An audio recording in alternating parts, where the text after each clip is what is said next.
8月初第一次直升机吊挂进去，那时候已经发觉没有路可以进去。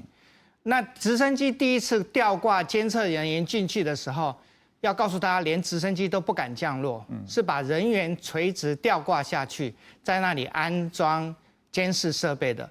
那更不用讲到有些人说，那我把机具吊进去挖。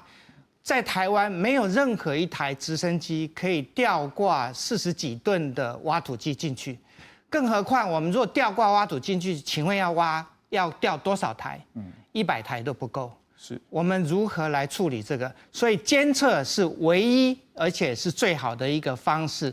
那这个监测从一开始8月初，林保署花了非常多的心血来做这个监测，8月中又重新加强监测。